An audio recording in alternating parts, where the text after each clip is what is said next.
Hey ghosts, I'm Troy McClure. You may remember me from What Happens When You Try the Gateway Experience and what happens after 2 years of trying the Gateway Experience. Well, after 2 years of using the Gateway tapes, I have a lot of experience in lucid dreaming and a little bit of experience with vibrations. But I'm not yet experiencing the out-of-body phenomenon that I set out to. So I'm on a quest to learn more about the practice, and I thought it would be a good idea to take a look at the history of astral projection. Maybe it's not the out-of-body experience that matters, but the history made along the way. No, the experience matters to me.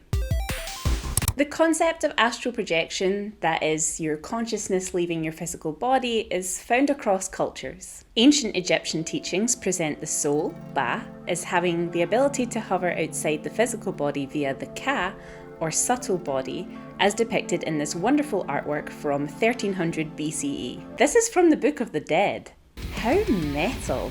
And I also like this interpretation that the soul has a bird body. Why be confined to the abilities of a human? But in this interpretation, the body is also dead, and that's not the experience I'm looking for. The Yaskamo of the Wai is believed to be able to perform a soul flight that can serve several functions, such as healing, flying to the sky to consult cosmological beings, or flying deep down in a river to get help of other beings. I love that. The things they are astral projecting for are very wholesome. In some Inuit groups, people with special capabilities are said to travel to mythological remote places and report their experiences to their fellows or the entire community. Similar ideas are found in ancient Hindu scriptures, and astral projection is one of the siddhis considered achievable by yoga practitioners. In Japanese mythology, an ikiryo is a manifestation of the soul of a living person separately from their body. Taoist alchemical practice involves creation of an energy body by breathing meditations, drawing energy into a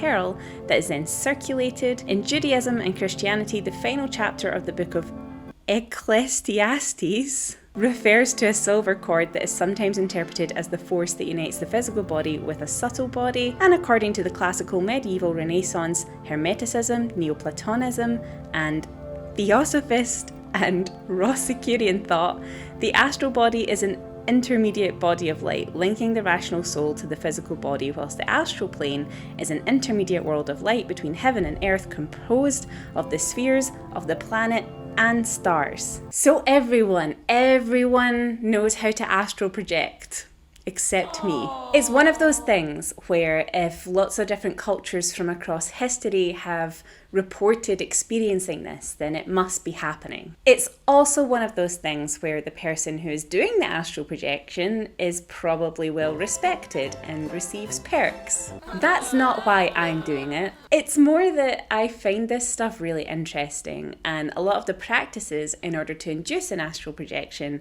are very soothing. They're really good for you. Actually, along the way, I am just enjoying the journey. I do understand that a lot of what I'm about to talk about is open to exploitation, and I want to treat all of the practices and everything I discuss with respect, so we're going to go into this and take every account at face value. We are assuming that all of these experiences are real, and we will return to the question of validity later.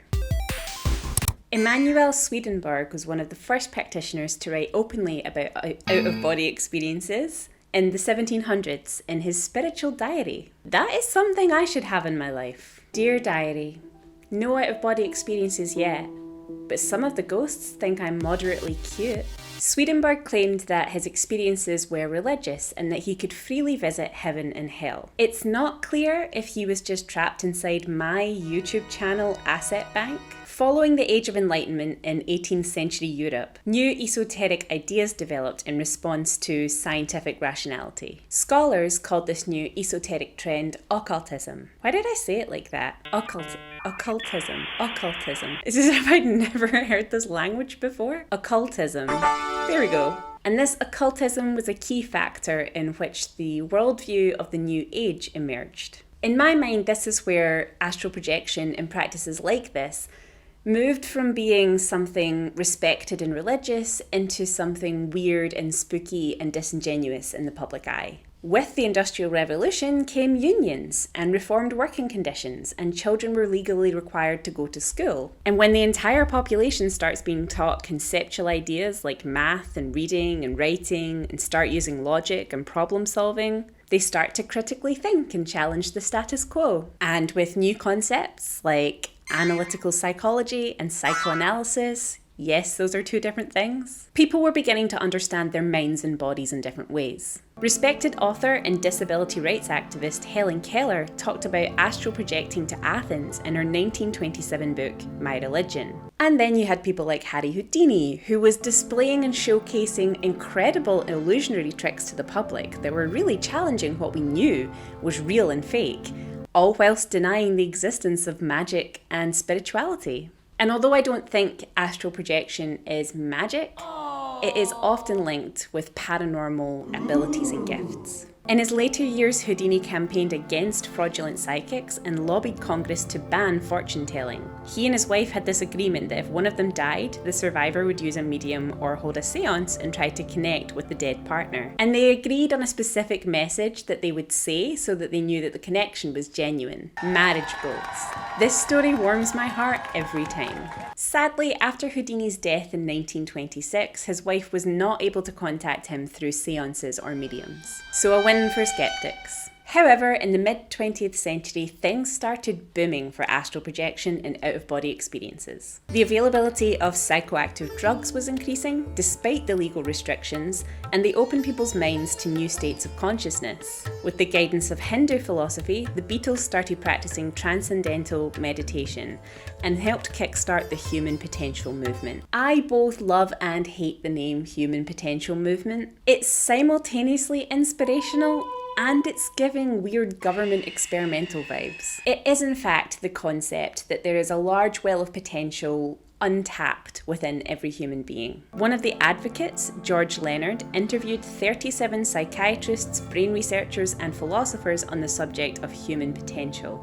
He found that not one of them said we were using more than 10% of our capacity. I'm dubious about quoting something that people didn't say. I also don't believe this. I know I said I was going to take everything as gospel, but this is the one thing I'm going to challenge. The we only use 10% of our brain idea goes way back to the 1800s. Brain science has developed so much since then. Why are we still drawing upon this idea that was developed by people who would lobotomize someone like me for so many reasons?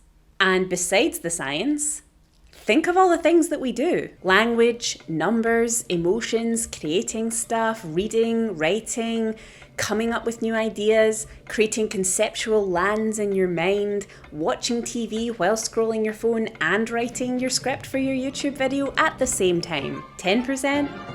Really?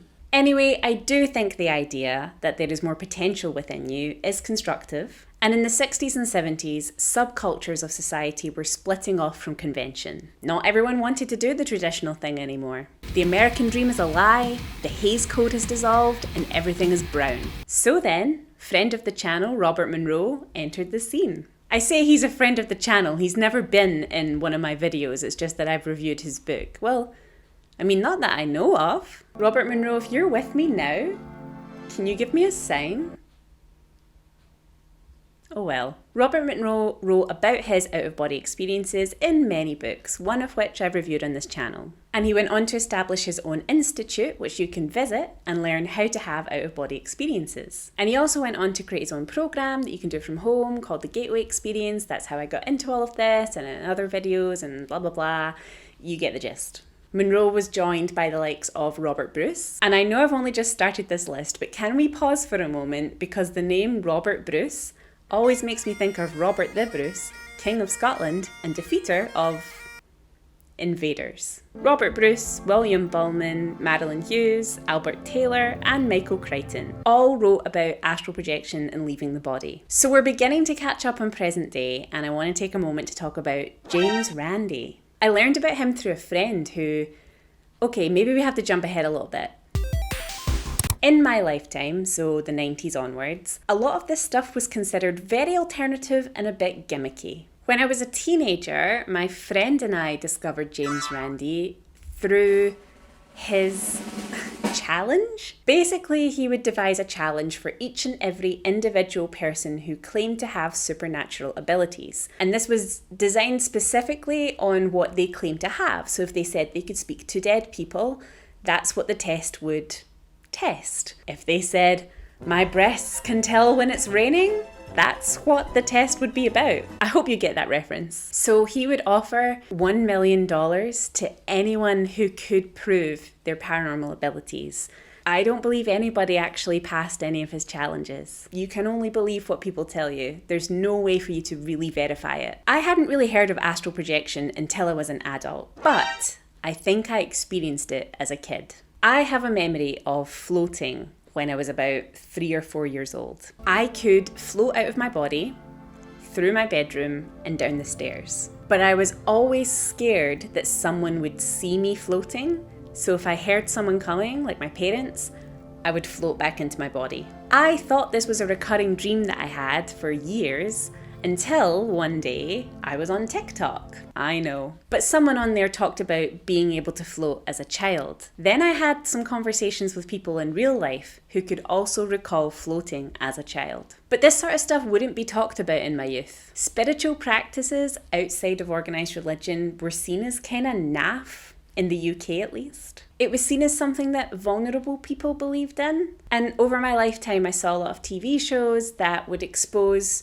fraudulent opportunists for preying on those who were grieving or those who were sick and needed hope. For a while, I believed that anybody who bought into anything New Age or spiritual was being conned. However, my main journey into astral projection came from the buzz around the CIA document that talked about how the gateway experience works. I think that's the hook for a lot of people, to be honest. I pointed out in my 2-year video that there are some conspiracies around the gateway experience. I think it's up to each individual to make their mind up on what they believe. But from starting this journey, it seems like there are a lot of ways for you to incur an out-of-body experience. You don't just have to use the gateway. And at this moment in time, maybe over the last 5 to 10 years, there has been an increase in people being interested in spiritual practices and wanting to seek more than everyday life. Much like in the 60s, people are fed up with the status quo and feel disenfranchised from convention. I found practicing astral projection quite comforting, and I think it's an interesting hobby to have. But I'm conscious that I'm not trying to fill a hole in my life with escaping reality. It's just a hobby, I promise. I also find practices like tarot constructive, not because I think that they divinely tell me what's happening, but they get me thinking about my life. How do I feel about the ideas that are coming up for me? Am I happy with it, or do I want to take action and change my life? I had my tarot read in person back in April actually, and wait till I show you the cards I got. That's 3 swords through a heart, and the devil. Does inspire me to change my fate. So anyway, back to astral projection. People report that this is happening to them here and now. Some people use tools provided by many different people who have done this before. Some people can incite it through drugs or meditation or specific rituals. And some people it just happens to. Lucky. I've had some inspiration from this history lesson and all the people who've been leaving me comments with suggestions. Thank you for that. I've got a list of ways to try and I'm going to start diving into them. Thank you for joining me on this history lesson and let me know if you have any techniques that I should try. And hopefully I'll see you out there.